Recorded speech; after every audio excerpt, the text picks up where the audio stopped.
आज हम लोग पढ़ने वाले हैं एरर इन न्यूमेरिक कैलकुलेशन।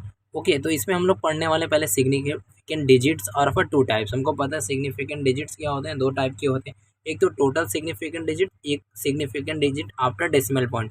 एक तो मतलब कि अगर आपको पॉइंट हो कुछ भी हो, टोटल सिग्निफिकेंट डिजिट कितने होंगे, जितने हैं वो टोटल एक्चुअल। ओके, अब आफ्टर डेसिमल पॉइंट मतलब आफ्टर डेसिमल पॉइंट जितने होंगे, जैसे यहाँ पर डेसिमल के बाद 4 है तो 4 significant digits after decimal point. ठीक है, अब एरर के भी कुछ टाइप होंगे। एरर क्या होता है आपको पता ही है, कैलकुलेशन में जो एरर आ जाता है जनरली जो फाउंड होते हैं उसमें दो टाइप है, एक होता है ट्रंकेशन एरर, एक राउंडिंग एरर होता है। ठीक है, तो आप देख लो ट्रंकेशन एरर क्या होता है। एंड राउंडिंग एरर आपको पता है कि लास्ट डिजिट को अगर 6 के बाद 5 है तो हम 5 को इंक्रीमेंट कर देते हैं। ठीक है, वैसे ही अगर 4 और 3 है तो 3 से बड़ा है 4 बट 5 एक्चुअली 5 होना चाहिए, तो उसके हिसाब से हम लोग करते हैं। ठीक है, राउंडिंग ऑफ करते हैं। ठीक है, अब हम देखेंगे कुछ एस्टिमेशन ऑफ एरर की, एरर को कैसे हम एस्टिमेट करें। ठीक है, उसके लिए हमारे पास फॉर्मूला है। एब्सोल्यूट एरर निकाल सकते हैं, रिलेटिव एरर और परसेंटेज एरर। एब्सोल्यूट एरर का फॉर्मूला होता है ट्रू वैल्यू, आपकी जो ट्रू वैल्यू हो और आप जो अप्रॉक्सीमेट बोल रहे हो माइनस, और हमेशा याद रखना इसको हम लोग कभी भी नेगेटिव नहीं लेंगे, हम लोग उसको हमेशा मॉड में रखेंगे। ओके, देन रिलेटिव एरर में होता है true value minus absolute value minus true value minus approximate upon true value.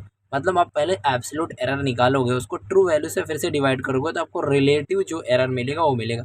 Percentage error जो होता है रिलेटिव इंटू 100 होता है। इसके बेस में हम एक एग्जांपल देख लेते हैं। अगर आप पहले देख रहे हो तो आपको टफ लग सकता है, बट थोड़ा सा पेशेंस रखो, आपको समझ में आएगा। ठीक है, तो हमने दिया हुआ है जेड इज इक्वल टू कुछ इक्वेशन दिया हुआ है 3x पावर 2 प्लस 2x दिया हुआ है। तो पहले हम क्या करेंगे, और हमें साथ साथ में दिया है x की अप्रॉक्सीमेट और x की ट्रू वैल्यू, बट हमें ये जेड का बोला गया है कि जेड का एस्टिमेशन करना है। तो हमें जेड की एब्सोल्यूट और ट्रू वैल्यू और रिलेटेड वैल्यू जो भी होगी, हमें पहले जेड की क्या निकालनी पड़ेगी, अप्रॉक्सीमेट और ट्रू, उसके बाद ही हम उसका एब्सोल्यूट रिलेटिव परसेंटेज निकाल सकते हैं। ठीक है, तो हम क्या करेंगे, अप्रॉक्सीमेट ऑफ जेड निकालने के लिए इस इक्वेशन में हम लोग का एक्स की ट्रू वैल्यू रखेंगे दोनों बार।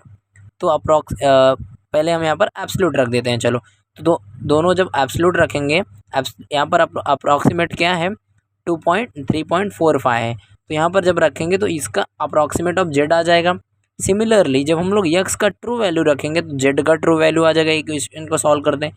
ठीक है, उसके बाद हमें एब्सोल्यूट वैल्यू का हमने देखा ही, ट्रू माइनस एब्सोल्यूट मतलब कि 4.2.76 माइनस 4.260 माइनस, तो वो आ जाएगा 0.15 आ जाएगा। ठीक है, समथिंग कुछ आपको हमेशा याद रखना, अब 5-6 डिजिट तक लिखना है जिससे हमें क्लियर हो आंसर में। रिलेटिव एरर क्या होता है सबको पता है, ट्रू माइनस एब्सोल्यूट या फिर true minus approximate, sorry absolute upon true, दोनों में से एक कर सकते हो, ये आ जाएगा।